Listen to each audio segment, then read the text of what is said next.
इतना हो तो बहू से ही उलझ लो, मेरी बहू सुनती नहीं, मेरी सास सुनती नहीं। तो नहीं सुनती तो इलाज कराओ कान का, सुनने लगेगी, मशीन लगवाओ। आप लोग बस उलझना चाहते हैं। जरा कुछ हुआ नहीं, ए अंधा है क्या, देख के चलता नहीं, अरे धोखे से लग गया, सॉरी बोल रहा। हर बात पे उलझना नहीं चाहिए। गांव में कहते ना राई का पहाड़, राई समझते हो क्या होती है राई? बताओ राई किसे कहते हैं? आप बताओ राई किसे कहते हैं? ओ मैया बहन बोलो, राई किसे कहते हैं? हैं? किसको? हाँ, सरसों के दाने को राई कहते हैं। सरसों का दाना होता है, कितना बड़ा होता है। ये मानवः पाप कृतस्तु, आत्महत्या करने का प्रयास कर रहे हो, आत्महत्या करना पाप होता है। तो संत के चरण पकड़ के आत्मदेव जी है, सामने बच्चा है, अब ये बच्चे को डिसाइड क्यों करता तेरा मेरा ये दुनिया रैन बसेरा, क्यों करता तेरा। बैठा हूं, ये मैं अपनी इच्छा से नहीं, ये मेरे विधि के विधान में ये तारीख आज की आपके लिए निश्चित है, और आपकी तारीख आज यहाँ के लिए निश्चित परमात्मा ने की है।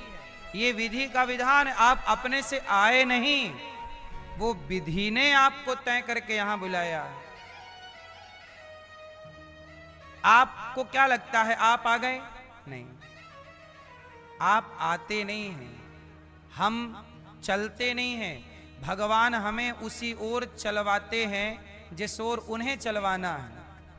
कहते हैं ना, दाने दाने में लिखा है तारीख को आना है।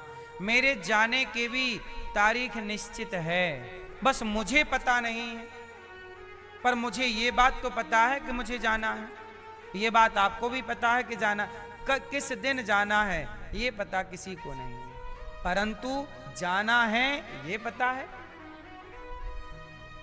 बोलो, इसलिए ये पूरा क्रम, इसलिए कहता हूं भगवान ने जो दिया उसमें खुश रहो, ज्यादा परेशान होने की जरूरत नहीं।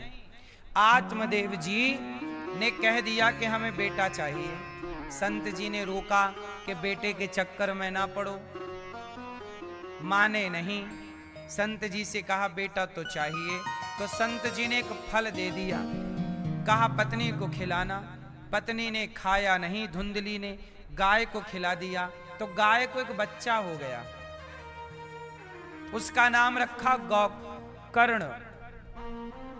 क्या नाम रखा? और धुंधली की बहन को एक बच्चा हुआ, उसका नाम रखा धुंधकारी। और धुंधकारी और गौकर्ण दोनों एक साथ बड़े होने लगे, तो धुंधकारी बड़ा दुष्ट हुआ और गौकर्ण जी बड़े ज्ञानी हुए। आत्मदेव जी के यहां एक भी संतान नहीं थी, अब दो दो बेटे आ गए, पर दोनों बेटों के वृद्ध पिताओं के लिए वृद्धाश्रम बनवाओ। हमने कहा बनवाएंगे, अभी संतों के लिए संत निवास बनवाना है, तो का विवाह होगा यहां से निःशुल्क। अभी पिछले हफ्ते भी, पिछले लगभग 10 दिन पहले यहां से 21 बेटियों का विवाह हुआ। उन बेटियों को पलंग दिया गया, पलंग, अलमारी, ड्रेसिंग हुआ। सनकादियों के मध्य भगवान प्रकट हुए, सब भगवत धाम गए। श्रोता वक्ता का निरूपण। जन्माद्यस्य यतोऽन्वयादितरतश्चार्थेष्वभिज्ञः स्वराट् तेने ब्रह्म हृदय आदि कवये।